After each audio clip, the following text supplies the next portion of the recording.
Welcome to Miss Sarah's Math Corner.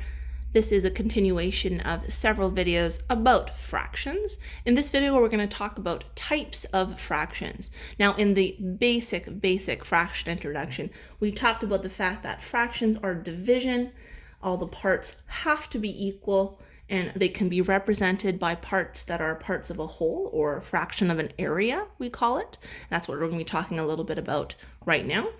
And of course, we'll have fraction of a set. So fraction of a set can be groups of things, items that you're talking about. So it could be people in your class, and it could be people. Oh, another good example, of course, is where you see fractions all the time is your test scores. So perhaps you had a little quiz that there was 10 questions on this particular quiz. And with the 10 questions, maybe you got 9 out of 10 correct. So 9 out of 10 would be a fraction of the representation of what you got in terms of correct answers on your test. So we're going to see a lot of examples. Like I said, fractions cover a really wide variety. So let's get into the different types of fractions that you are going to see. So we're going to be talking about zero, proper, whole, and improper fractions. So for all you visual people out there, I'm a visual person. Sometimes people will say, well, eventually when we start learning about fractions, we'll have to stop drawing pictures or have to stop using manipulatives and things like that. If you need manipulatives or you need visuals, just go ahead and use it. Whatever's easier for you to help you understand. I'm going to use this visual here. So I want you to imagine that this is a delicious pizza. I know. It looks amazing, doesn't it? This is the whole pizza that I have ordered here. And I'm going to pretend that this beautiful pizza has been cut into 10 pieces. Wow, the magic.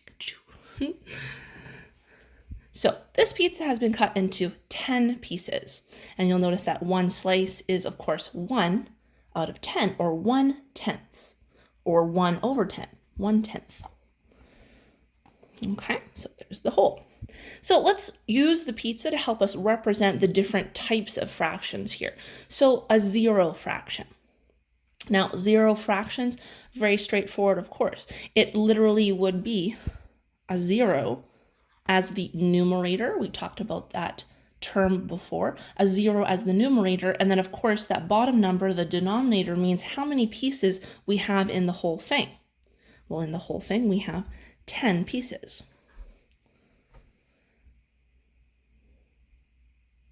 So the 10 pieces that we have here, and if we look at the zero fraction, 0 out of 10, well, it literally just means, well, I haven't eaten anything yet, or I would invite my friends over, but no one has had supper yet. So there we go. Nothing has been eaten. That is at the 0. It's really important to note that you will never have a 0 as the denominator. It doesn't belong there because you can't divide by 0. Let's talk about proper fractions. That's going to happen when the numerator, the number on the top, is smaller than the denominator, or the number on the bottom.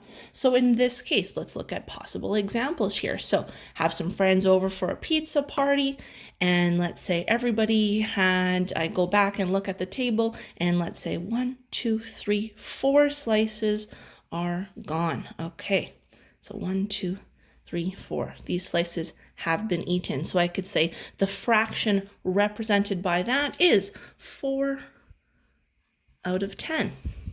4 out of 10 slices have been eaten. Okay.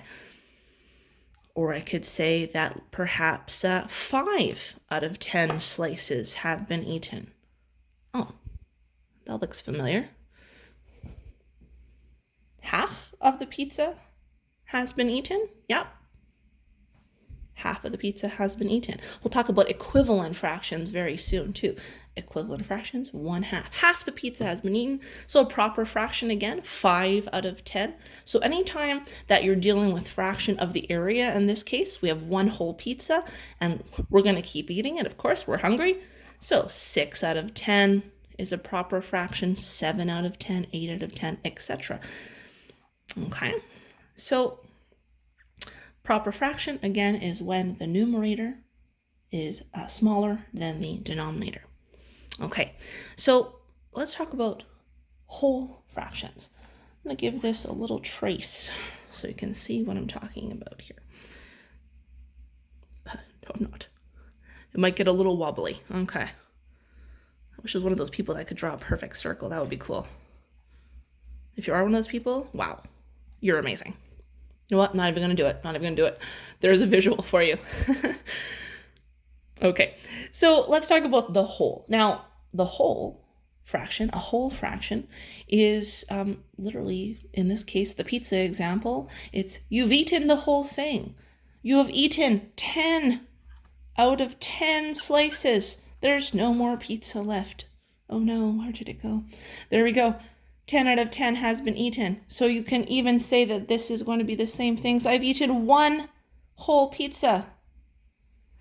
10 out of 10 is 1. And no matter what your fraction is, it could be 32 out of 32 or 1600 out of 1600. It doesn't matter. It's still going to be 1 because it means the whole thing has been taken care of, the whole thing in this case.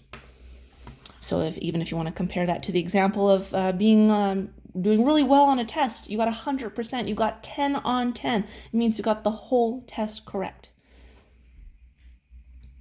And if you work hard and watch a lot of Miss Sarah's Math Corner videos and you like and subscribe, then of course you'll get 10 on 10 in all your math quizzes. I have no doubt.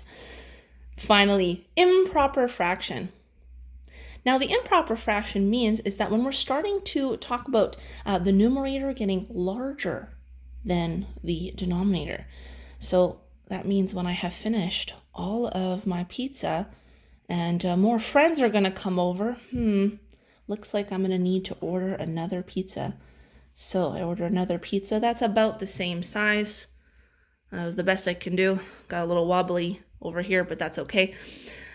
So that's when we start thinking about, okay, I'm going to divide this into 10 again as best as I can.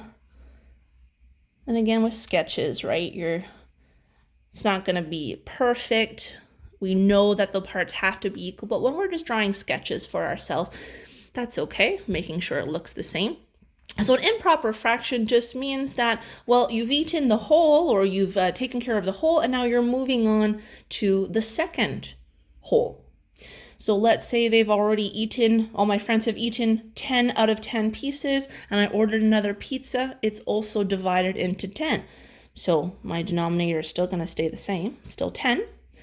And let's say maybe they ate another 2. Well, they ate 10 slices here and another 2 slices here. Well, they ate 12. 12 out of 10. That's improper fractions. That's going to be greater than 1. So here we have a 0 fraction, which of course is 0. Proper fraction is going to be less than 1 or less than a whole. A whole is exactly 1. So you want to picture a number line maybe. You've eaten the whole thing or the whole thing has been used or colored in, let's say. And an improper fraction is going to be greater than 1. So it's the 1 whole or all of the pieces have been colored in.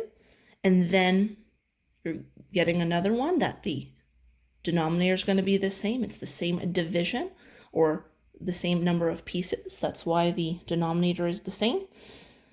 And your numerator is going to be greater this time than the denominator. So those are the 4 main types of fractions that we're going to see coming up in the next few videos about fractions. So again, write in the comment section if you have any questions. If you want me to explain further, I will be happy to. See you next time on Miss Sarah's Math Corner.